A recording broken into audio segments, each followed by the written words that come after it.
Everybody, I'm Sean Hammond with PremierGuitar.com. NAMM 2011 Day 3. We're at the Misa Digital Instruments booth with Michael, talking about the new Kitara guitar controller thingy, which has so much going on that I'm going to let you tell us more about it. But just to me, what strikes me first is I think of guitarists out there who over the last several years, the last decade, have, without naming people or devices, they have had their guitars customized with aftermarket effects controllers, parameter controllers to do a lot of weird stuff. And this is kind of one of the first things out there to allow someone to just go to the store and get something off the shelf that can do something similar, right?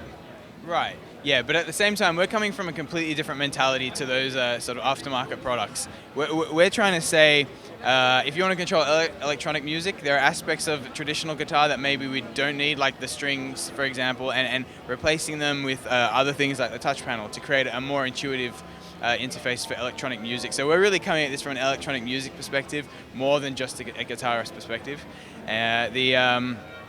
You got 24 frets on the neck, which are familiar to a guitarist, but the ability to control sound through the touch panel is something that's going to be more familiar to a keyboardist or a synth player. So there are a lot of unusual elements. I mean, it's got the form factor to feel comfortable for a guitarist, but beyond that, there are a lot of new things. Where should we start with breaking down the features? Sure. Okay. Well, if you play any bar chord, like on the neck, like any normal regular bar chord, the note structure is the same. But then where you tap on the touch panel will change the sound. So I can do this, for example, to control the volume.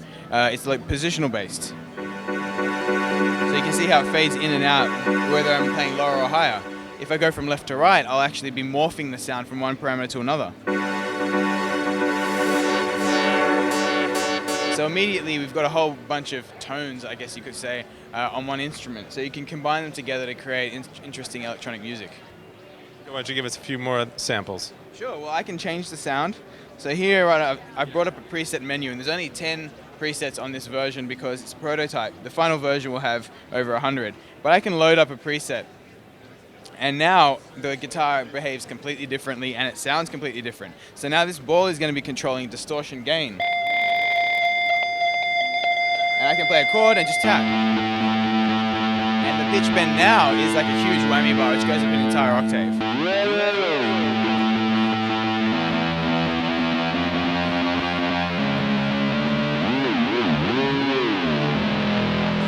A string mode, now there's strings on the screen, as you can see. This isn't the main mode, but at least it gives guitarists that are familiar with 6 strings the ability to play open chords and stuff like that. So I can actually choose a clean patch and now just strum chords.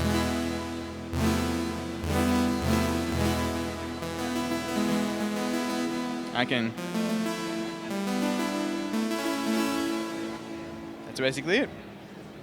Now, how about as far as connections back here? You're going through a device down here to go into the amp, and you got different switches and jacks. Tell us about those. Yep, well, everything that you just heard is generated on board by an internal synthesizer. So there's an actual audio jack which is going straight into an amplifier in this case.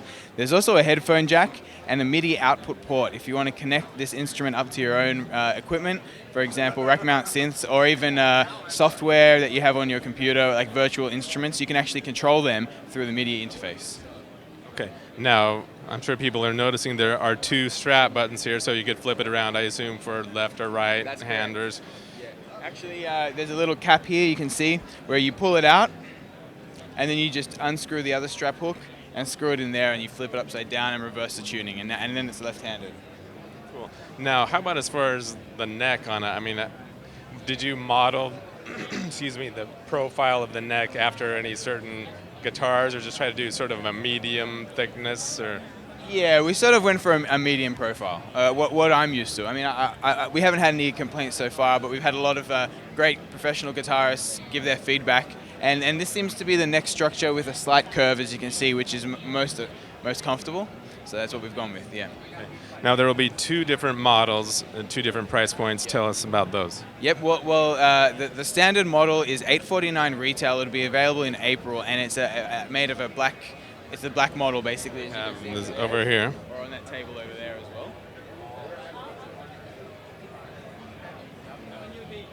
And there's also a aluminum model, which is going to be retailing for $2,800. It's functionally identical to the black model, but the key difference is just the material, because it's carved out of a solid block of aluminum. Okay. Now, how about, let's look at the cable you've got going through here. Is this a proprietary thing you're going through? Does it come with the guitar, or? Yes, this is the power cable, which will be coming with the guitar, and it has an extender, so it's a very long cable, if you're on stage, for example, yeah. Do you want to show us some more of the different sounds that are in it? I know this is a prototype, so you've only got a fraction of the number of patches that the end product will have, but can you let us hear a few different ones? Sure. So you can see I bring up a preset menu there, and I can just load any sound, and then just tap anywhere on the screen to control that sound.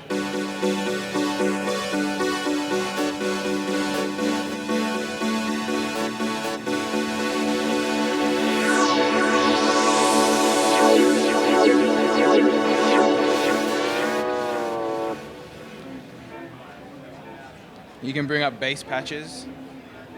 And you can play chords on top. Like a jazz player would. Any other sounds you want to point out to us? Yeah, you can get distorted guitar sounds like this. And you can even tap, like two-handed tapping, by changing it to a red mode like this. Oh, I think I chose on the wrong sound.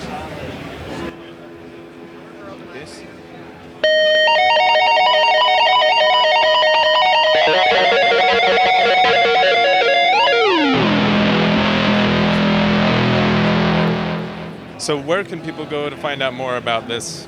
It will be, well, you can go to our website at misadigital.com. It'll be available in April, and the retail price is $849. Thanks, Michael. I'm Sean Hammond. You're watching PremierGuitar.com.